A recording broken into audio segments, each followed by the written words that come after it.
విలువలు, విశ్వసనీయత ఈ పదాలకు అర్థం తెలిసి ఉండడం రాజకీయాలలో చాలా అవసరం. రాజకీయం అంటే ఎల్లవేళలా అధికారమే కాదు. అధికారంలో లేనప్పుడు కష్టాలు ఖచ్చితంగా వస్తాయి. కానీ ఖచ్చితంగా కష్టాలు వచ్చినప్పుడు మనం ఖచ్చితంగా ఏ రకంగా రియాక్ట్ అవుతామన్నది మన చేతుల్లో ఉంది. విలువలు, విశ్వసనీయత లేని మనిషిగా రాజకీయాలు చేద్దామా? లేదా కష్టాలు వచ్చినప్పుడు ఆ కష్టాలను ఎదుర్కొని హుందాగా నిలబడుతూ మళ్ళీ 5 సంవత్సరాలు కళ్ళు మూసుకుంటే 5 సంవత్సరాలు అయిపోతాయి, మళ్ళీ 5 సంవత్సరాల తర్వాత మన పాలన వస్తుంది, మన ప్రభుత్వం వస్తుంది, అప్పుడు మళ్ళీ మనమే ఆందోళన ఎక్కుతామన్నది కూడా గుర్తుపెట్టుకొని అడుగులు వేస్తామా అన్నది మనలో ప్రతి ఒక్కరూ కూడా ఆలోచన చేసుకోవాలి. ఇదే మన ప్రభుత్వం అధికారంలో ఉన్నప్పుడు కులం చూడలేదు, మతం చూడలేదు, ప్రాంతం చూడలేదు, రాజకీయాలు చూడలేదు, చివరికి ఏ పార్టీకి ఎవరు ఓటు వేశారు అన్నది కూడా చూడకుండా ప్రతి పథకము కూడా డోర్ డెలివరీ చేయించాం. మనం అర్హత మాత్రమే ప్రామాణికంగా తీసుకొని ప్రతి పథకము, ప్రతి మంచి కూడా ప్రతి ఇంటికి డోర్ డెలివరీ చేయించాం. అలా ప్రతి మంచి, ప్రతి పథకము డోర్ డెలివరీ చేసిన ప్రభుత్వం మనదైతే, పాలన మందైతే, ఈరోజు కేవలం వాళ్ళ పార్టీకి ఓటు వేయలేదు అని మాత్రమే,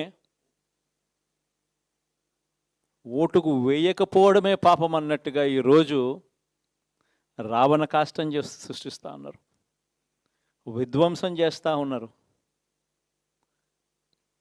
ఆస్తులు నష్టం చేస్తున్నారు, కొడతా ఉన్నారు, అవమానిస్తూ ఉన్నారు. ఇవన్నీ శిశుపాలుని పాపాల్లో భాగాలుగా ఇవన్నీ అప్పుడే పాపాలు మొదలయ్యాయి. ఒకవైపున మనమేమో మనకు ఓటు వేయకపోయినా కానీ ఏ రోజు కూడా డిస్క్రిమినేషన్ చూడలేదు. అటువంటి వాళ్లకు కూడా మనం డోర్ డెలివరీ చేసిన ప్రభుత్వం పాలన మందైతే, ఈరోజు కేవలం ఓటు వేయలేదన్న ఒకే ఒక కారణంతో ఏకంగా కొడతా ఉన్న పాలన వీళ్ళది. ఈ పాపం ఊరికే పోదు. రెండవ పాపం చంద్రబాబుది కూడా అప్పుడే పండింది. బహుశా కేంద్రం ఈ రకమైన కేంద్రంలో ఈ రకమైన పరిస్థితులు బహుశా ఎప్పుడు ఉండిండవేమో.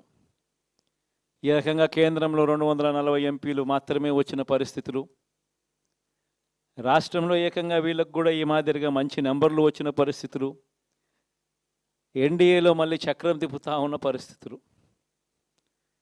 ఇలాంటి పరిస్థితుల్లో కూడా ప్రత్యేక హోదాను అడక్కపోవడం చంద్రబాబు చేసిన మరో పాపానికి కూడా మరో నాంది. ఇలాంటి పరిస్థితుల్లో కూడా ప్రత్యేక హోదా మనం అడిగి తెచ్చుకోలేకపోతే రాష్ట్రంలో ఏ ఒక్క యువకుడు కూడా క్షమించడు చంద్రబాబు నాయుడు. మనం కొంచెం ఈ పాపాలు పండేదాకా మనం గట్టిగా దీన్ని నిలబడగలిగితే, ముందుకు తీసుకొని పోగలిగితే ఈ పోరాటాన్ని ఆటోమేటిక్గా శిశుపాలుని 100 పాపాలు ఫాస్ట్గా ఎరోడ్ అయిపోతాయి. కాబట్టి ప్రతి ఒక్కరూ ఈ విషయాలన్నీ గుర్తుపెట్టుకోమని కోరుతాం. బహుశా నేను చెప్పేటివన్నీ